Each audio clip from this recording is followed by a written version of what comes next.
Paauglystėj, kai pradėjau vartot alkoholį, tai, sakyčiau, mane įvyko tam tikras lūžis. Aš, aišku, augau, matydamas, kaip mano tėvai švęsdavo gimtadienius, įvairias šventes, tai būdavo muzika, dainos, juokas. Visi atrodydavo linksmi, tokie atsipalaidavę. Ir natūraliai susiformavo mintis, kad būtent alkoholis kuria tą linksmumą, tą tokią pakylėtą nuotaiką. Nežinoma, paauglystėje, ypač augant 90-aisiais, viskas formavosi taip labai chaotiškai, nes tai buvo metas, kai dauguma šeimų išgyveno nestabilumą, tėvai dirbdavo po 2 darbus, namuose vyraudavo stresas, o toks emocinis ryšys ne visada buvo prieinamas. Ir alkoholio kultūra tuo metu buvo ne tik priimta, bet ir tokia kaip normalizuota, toks, natūralus atsipalaidavimo, šventimo būdas ir mums kaip vaikams, paaugliams. Nebuvo ten rodomas pavyzdys, kad kaip kitaip galima išjaust savo emocijas, ne, kaip sveikai linksmintis ar kaip nusiraminti, mes tokio nematėm pavyzdžių. Tiesiog pamenu ten tėvų gimtadienius, kai grodavo gyva muzika, ten dainos tos tokių kaip balių po stikliuką ir po mažiuką šiandien išgerkime, draugai. Ten irgi tokios kaip lapatai, lapatai nuo kalniuko. Lapatai, lapatai atgalios, mes išgersim, draugai, po stikliuką ir sušuksim 3 kartus, valio, valio, valio. Ir matydavau, kaip tos šventės, tėvai linksmi, visi tokie linksmi. Atrodydavo fainai, super. Ir aišku, kai pats pradėjau vartoti, pajutau,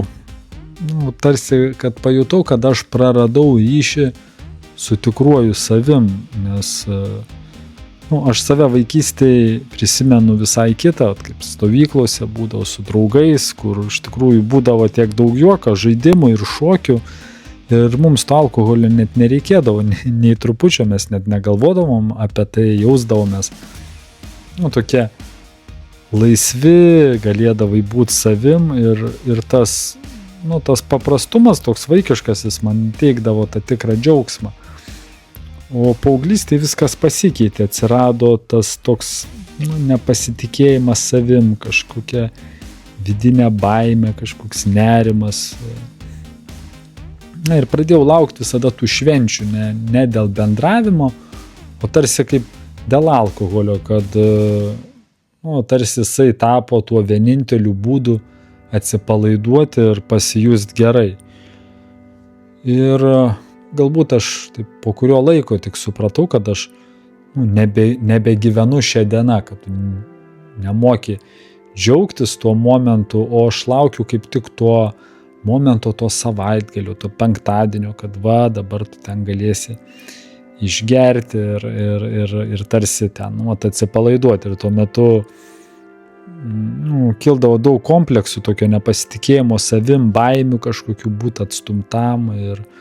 Ir alkoholis iš tikrųjų jisai duodavo tą tokį trumpą, dirbtiną palengvėjimą. Jisai nuimdavo nerimą ir suteikdavo tokį iliuzinį drąsumą, kad tu jau ten jausdavais. Aš čia jau kažkoks, aš čia jau galiu. Bet ir jisai kartu ypatingai ant to pachmielo būdavo, kad atitolindavo nuo tikro savęs, tu jausdavai tarsi kaltę kažkokią, bet kitaip ir nemokėdavai gyventi.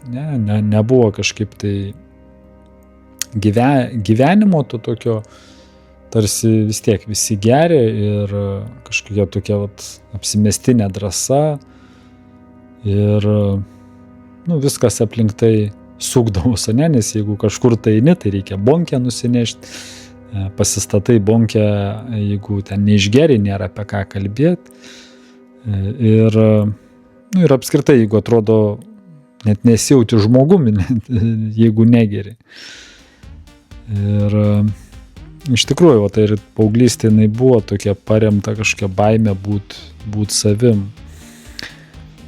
Ir, aišku, ir visos istorijos jas irgi vis tiek būdavo, kai mes kalbėdavom, tai kur išgėrėm, ką išgėrėm, kas tenai buvo, kai buvo, tai aš irgi prisimenu, kai kartą važiavom į kaimą, į pusseserės gimtadienį, tai buvo toks irgi vienas iš mano kaimų, aš tų kaimų turėjau ne vieną, tai buvo Bardiškės ir mes ten su sesė kaip tik po naujako, nes kaip tik buvo pirmą kartą, mums buvo 15 metų, mes šventėm naujaką vieni, ten pirmą kartą buvom susitarę pas tokio draugo pas Marčiaus paną švęsti ir mes ten ruošiamės tam naujakui, buvom nusipirkę iš anksto butelių, ten atrodo Starkos, dar kažkokie tai vyno turėjom, pasislėpę buvom, kad niekas nesužinotų, ten tėvai nematytų, ten tas bonkės elektros skydiniai susidėję, po to tą vakarą pasiėmėm, nuvarėm prie laiptinės, buvom prie stotelės susitarę susitikti su tuo Marčiu, o jisai kažkur tai buvo išvaręs kažkur tai dar kitur jisai prieš tai šventę. Žodžiu, pralaukėm ten prie stotelės, sušalom, sniegas, ten, nežinau, jisai vėlavo iki 1,5 valandos, tuo metu jokių mobiliakų nebuvo. Šiaip ne taip ten nusigavom į tą butą, viskas kaip ir atrodo smagiai buvo. 12 valandą išėjom ferverkus pašaudyti tenai į lauką, toks irgi dar draugas buvo zombis iš Rekyvos. Visi atrodo, o čia smagiai, o kai būdavo anksčiau visi tą naujaką, kaip švęsdavo lauke, tai visi ten žmonės praktiškai, visi išeidavo į lauką, vos ten ne visi vieni tais bučiuodavos, ten šampaną šaudydavo. Ir pašaudėmės ten tuos saliutus, išgėrėm to šampano, su nuotaika grįžtam į tą butą, o ten visi mūsų daiktai išnešti prie durų sudėti. Ir mes tipo nesupratę, kas čia dabar.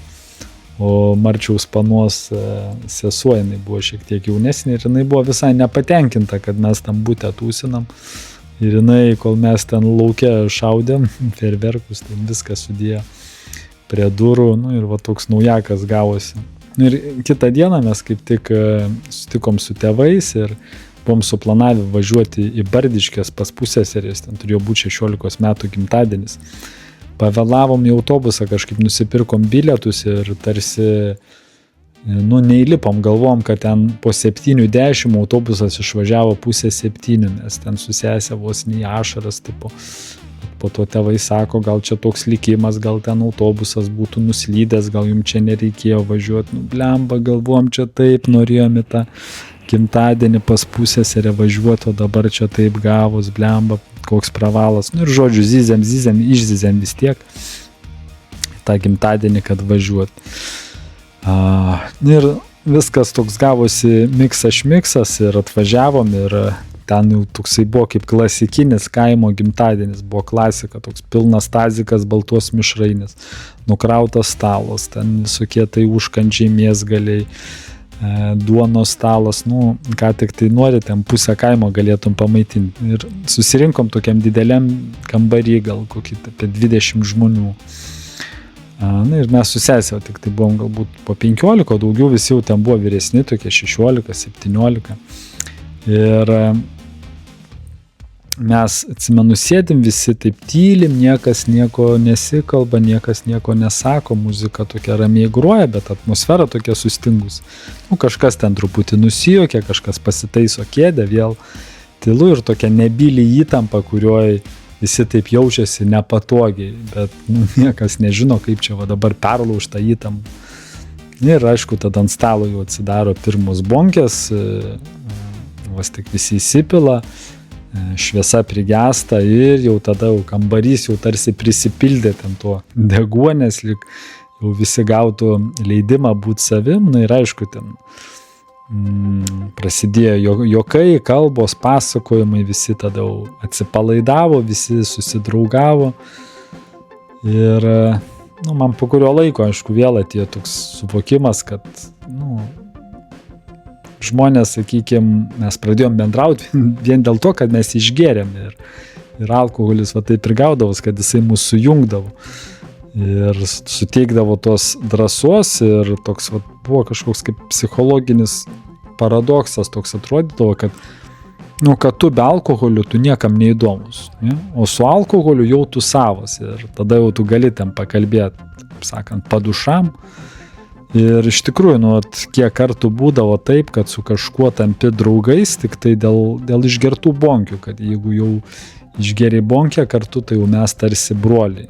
O kitą dieną gali ten net prasilenkti gatvį ir vienas kito ten tipo vos pažįsti ar net nenori sveikintis. Ir, sakykime, tokia būdavo baimė iš tikrųjų būt tikrų savim.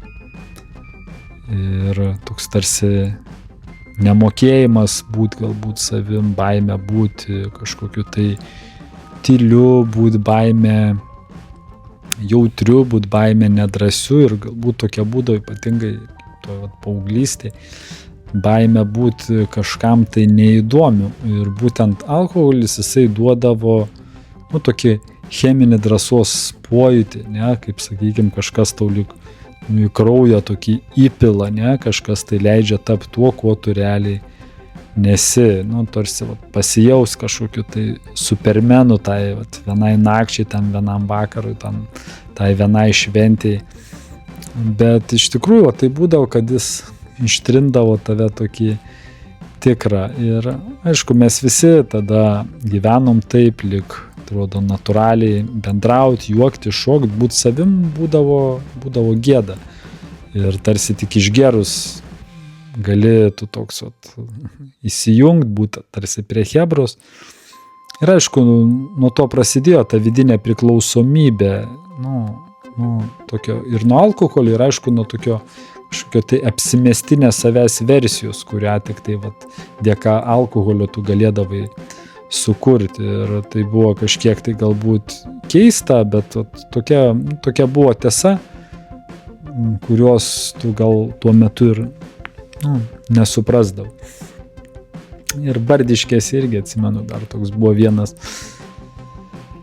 epizodas, kurį irgi prisimenu su šypsena. Tai buvo ten metas, kai aš turėjau irgi ten nemažai draugų ir ten vykdavo tokia kaimo diskoteka, tokia tikrai faina atrodydavo šventė, atmosfera jinai būdavo kitokia nei mieste, visi tokie vis tiek kaime būdavo paprastesni, draugiškesni, nuoširdesni ir toks tas jausmas, kad kaime žmonės, jie moka linksmintis be vaidybos. Ir vienas iki ten buvo tokia didesnė šventė ir mano irgi ten kaip giminių kažkokios tai metinės ir buvo toks mano toks tolimas giminaitis.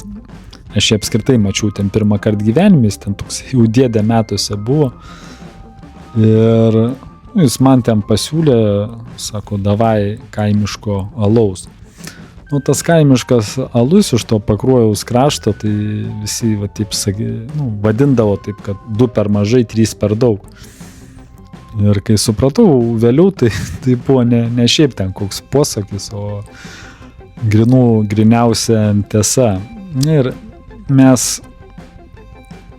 pasivaišinom tuo alum su to dėdė.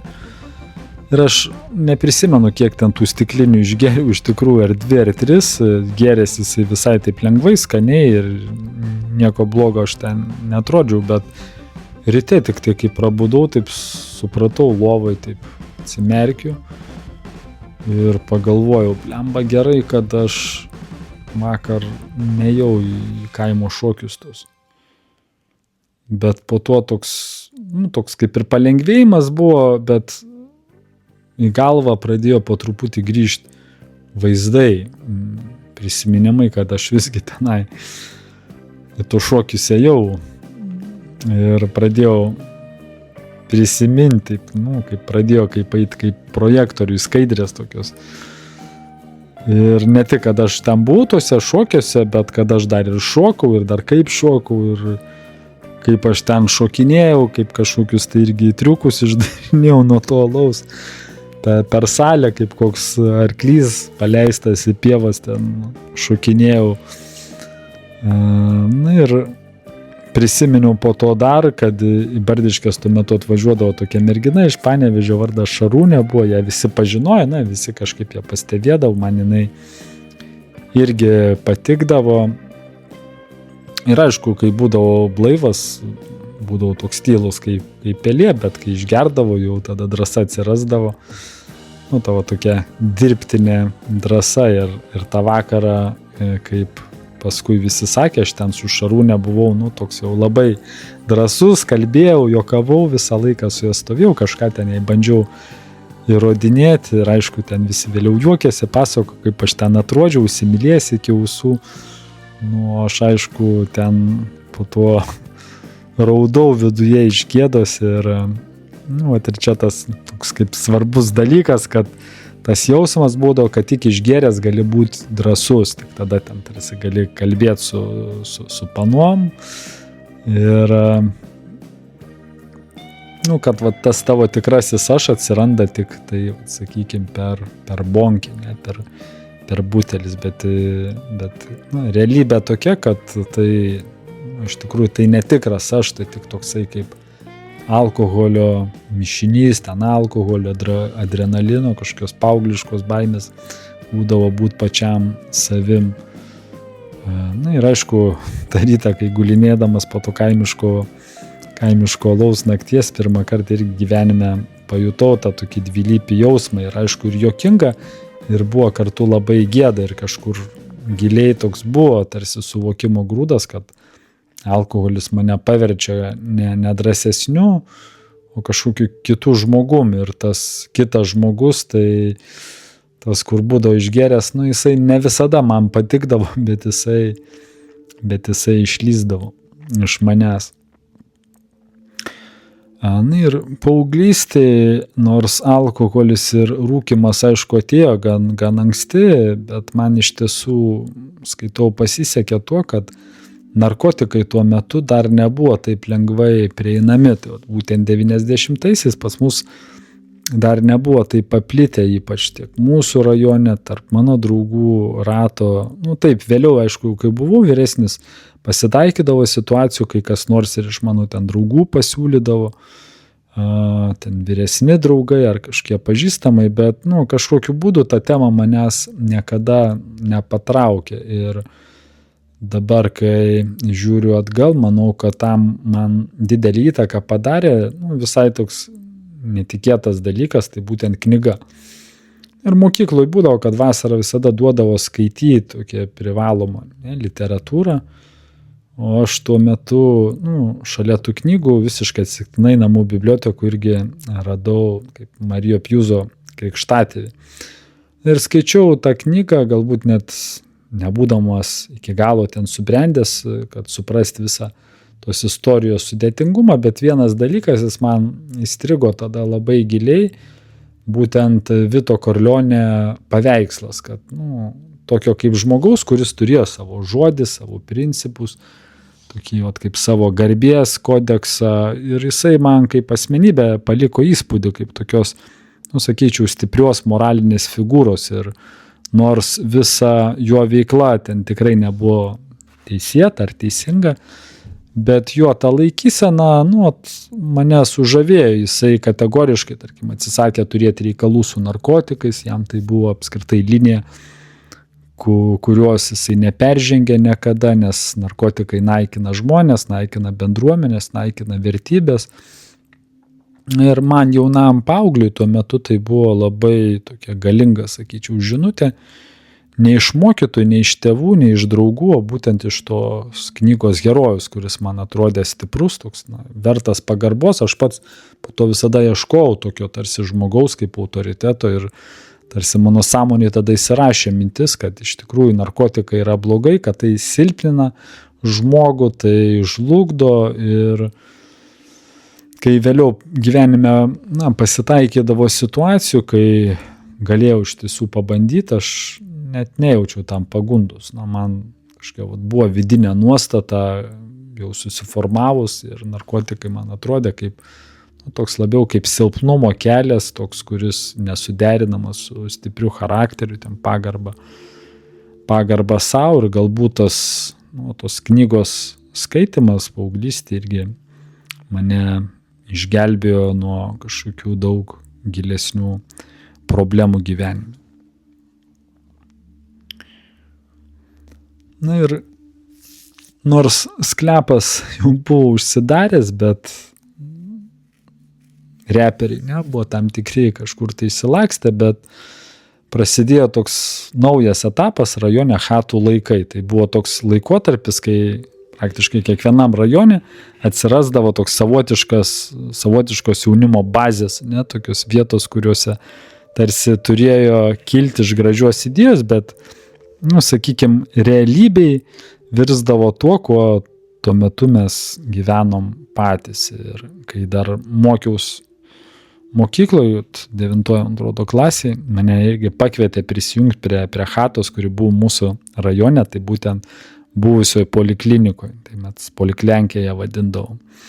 Ir pradžioje viskas atrodė labai rimta, tokia idėja, netgi atrodė prasminga, kad planavom ten susikurti savo tokią kaip susibūrimo vietą, sporto salę, kur galėtume treniruotis, ten leisti laiką, daryti kažką gero, sveiko, tokio buvo daug entuzijazmo, kažkoks noras, toks noras priklausyti grupiai, turėti savo erdvę, būti kažkokioje tokio tarsi bendruomeniai.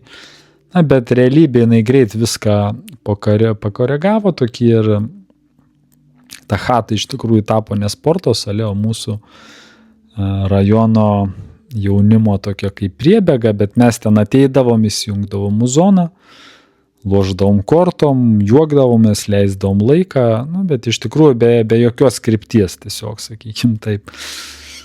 Paprastai kalbant, stumdavom durą, stumdavom laiką, tiesiog būdavom ten, nes neturėjom kur kitur būti ir neturėjom ką daugiau veikti. Ir nenorėjom kažką. Tai chata tapdavo mūsų tokia kaip rutina.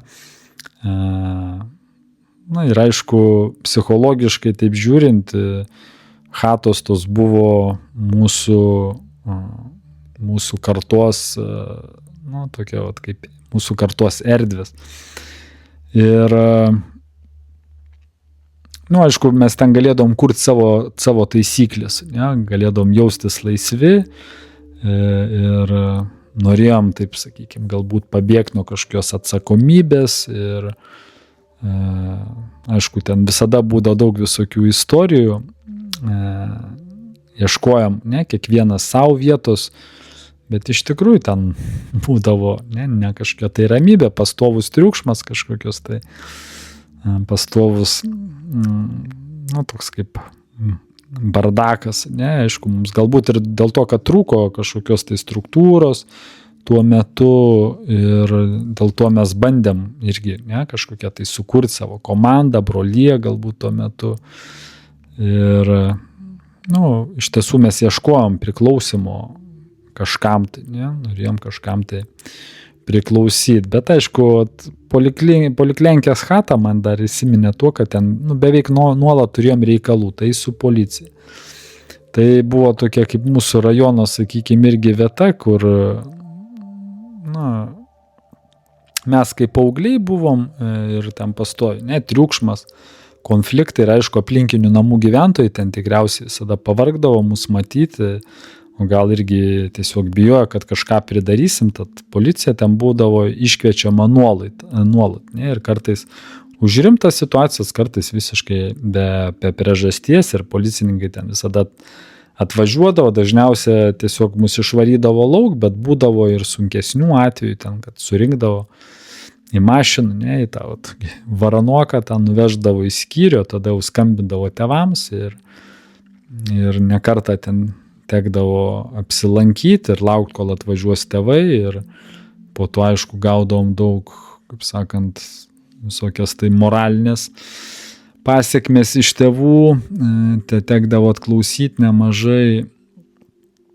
Ir vienas irgi buvo toksai momentas, aš irgi ten atsimenu, jau vieną dieną irgi tiesiog pro mūsų tą poliklenkės chatą tiesiog pasižiūrėt, kas ten vyksta. Ir irgi kažkas iškvietė policiją ir netgi aš nieko tenai nedariau, bet atvažiavo, ten policija paėmė, išsivežė, ir ten jau buvo prigrasinę, kad jau tipo įtrauks į įskaitą ir panašiai, bet kažkaip tai viskas ten laimingai, dėl to baigės. Bet namuose po tokių nuotykių visada laukdavau, ne, kad, tėvai ten priekaištaudavo, šaukdavo ir sakykime, taip sukosi pastoja toksai ratas, ten chata, draugai, triukšmas, policija, tėvai, konfliktai ir tokia buvo paauglystė ir, aš irgi tame bandžiau kažkaip surasti save, bet, sakykime, dažniausiai taip blaškydavausi, ne, tarp kažkokių tai problemų, vidinių klausimų ir, aišku, tuo metu jų niekas nepadėjo atsakyti ar rasti atsakymus.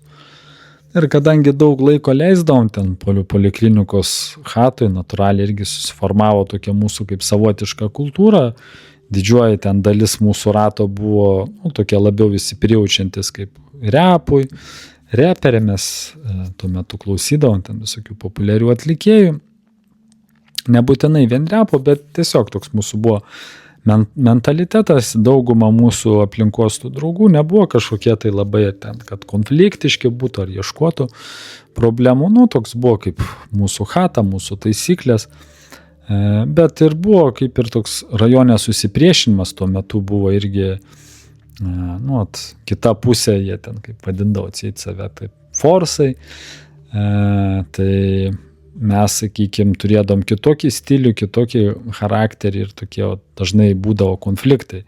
Jeigu jie ten pagaudavo ką nors iš mūsų, tai duodavo mums į galvą, mes pagaudom ką nors iš jų, atsilygidavom tuo pačiu, toks būdavo, kaip sakant, rajone toks karas.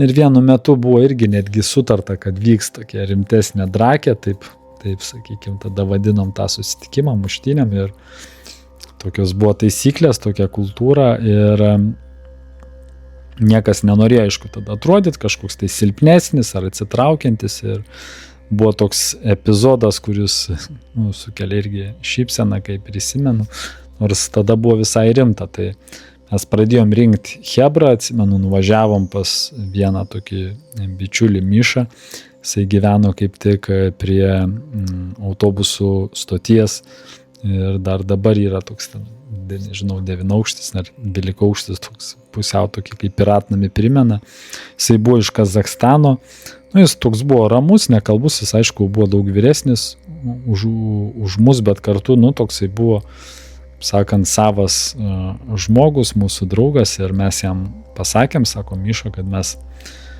renkam chebrą, čia trakės tokius bus, ar prisijungsi. Ir jisai galvą linktelėjo, nuėjo pasiruošti ir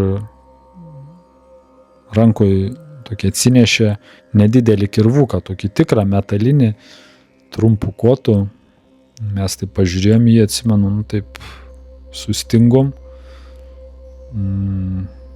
Sako, Miša, tipo, ne, žinai, sako, čia nereikia to kirvuko, čia taip, tarp rajonų tik muštynės, be nieko. O Miša jis labai ramiai, tai be jokios emocijos pasakė, sako, jeigu čia mano paskutinė kova, tai reikia pasiruošti. Ir tą akimirką mes irgi taip visi, kas buvom, ten supratom, kad, Mišo supratimas apie drakės buvo šiek tiek kitoks nei mūsiškis ir kad mūsų tokie kaip paaugliški žaidimai, jam, sakykime, atrodė visai kitaip. Ir aišku, mes jį atkalbinėjom, kad jisai, kad bus tenai be ginklų, tarsi tos muštynės, bet atrodo, jis tą kirvuką visgi tiek buvo pasiėmęs. Ir kaip tik buvo penktadienio vakaras, drakė suplanuota ir turėjo jau viskas įvykti ir, kaip sakykime, adrenalinas virė, mes susirinkom chatoj, buvo ten mūsų nemažai, nežinau, gal ir kokį 50 buvo. Aišku, gėrė malų, muzonas buvo ir buvo netgi, atrodo, sutarta valandą ir kažkas iš aplinkinių iškvietė policiją ten, kad vis tiek triukšmas, paaugliai, alus ten, nes vis tiek ten buvo, tai vieni išėjo iš tos chatos, kiti parėjo, ten toksai virė judesys. Ir atvažiavo policija ir mūsų visus išstatė ten lauke prie tvoros, išrikiavo ir pradėjo ten apžiūrėti, kažkas ten bandė chatui slėptis, bet vis tiek visus rado, liepė ten parodyti kišenės, rankovės, kuprinės, kas ten ką turėjo. Ir aišku, jie turbūt ieškojo, galbūt ar nėra kokių narkotikų ar ginklų, ar šiaip, sakykime, kažkokių tai girtų, bet praktiškai mus taip visus patikrino ir man atrodo tik tai Miša kaip vyresnė pasiėmė į skyrių galbūt dar kelis, o visiems kitiems liepė skirstytis. Na ir taip, kaip buvo planuota, drakė jinai, kaip sakant, neįvyko, visi išsiskirstė ir aš kažkaip ten likau su kažkuom dar stoviniuoti ir aišku, mano toks buvo šiek tiek toks durnas bruožas, toks jeigu bėgsiu, ne, tai tarsi pripažinsiu silpnumą, tokia buvo kvaila paaugliška logika ir net jei rizikuoja gauti galvą, geriau tarsi atrodydavo stovėti vietoj, nei bėgti ir aišku, tuomet atėjo iš rajono tie, kas norėjo muštis ir, teko man tada gauti galvą, reiškia, ir kitą dieną pas mus buvo dar toks irgi draugas rajone, kuris ateidavo į chatą, Landsbergis, jo tiesiog vardas buvo Vicka, dėl to jis gavo tokią pravardę.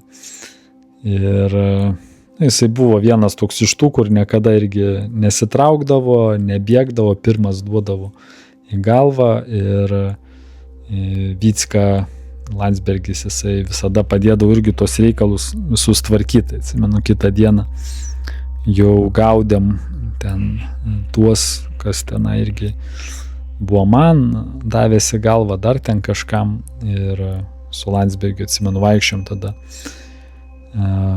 po rajoną, kad irgi atiduot skolą tokia, kad neteisybė.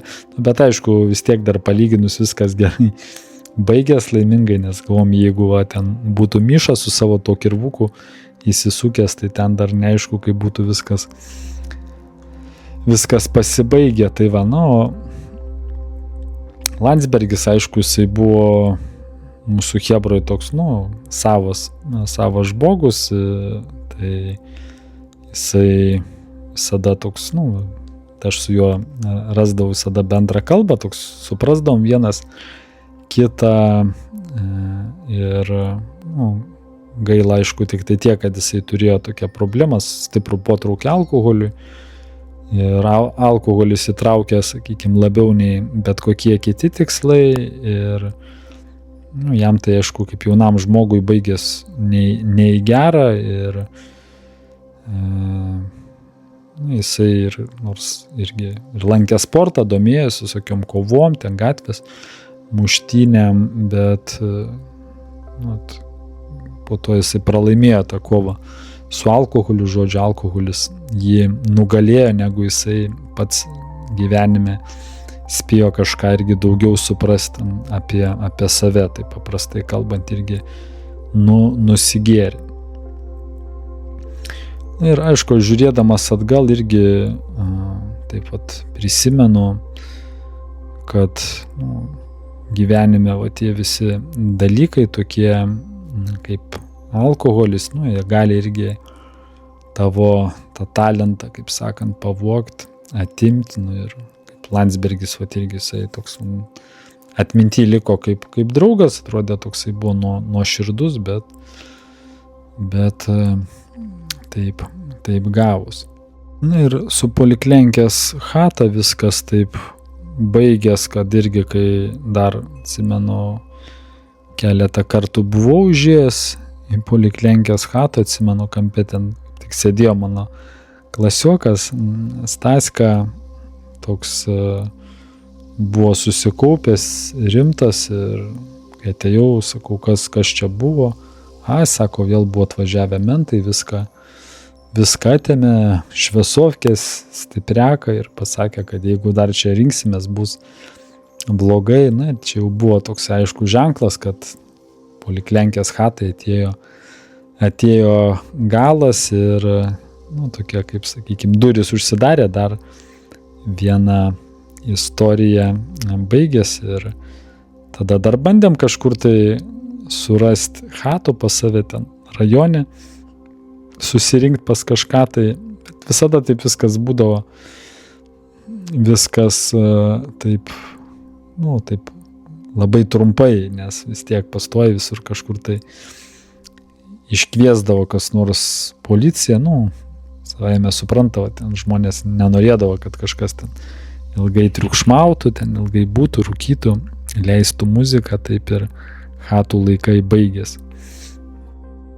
Ir tie nuolatiniai tokie išvaikymai mūsų buvo toks lyg simbolis, kaip tuo metu gyvenom, kad mes gyvenom ir be krypties, be tvirtos vietos, be kažkokios tai saugios erdvės, toks jausmas, kad visas mūsų pasaulis buvo laikinas, tarsi toks ant ratų, be atramos, ir mes tuo metu ieškojom vietos, kur galėtumėm tarsi būti savim, bet rasdavom tokias tik laikinas slėptuvės, kurios subirėdavo, vos tik tai atrodydavo gyvenimas, jas pasižiūrėdavo iš arčiau. Ir tavo tokia nuolatinė kaita pradėjo mus keisti, nors mes irgi galbūt dar tada to patys nesupratom.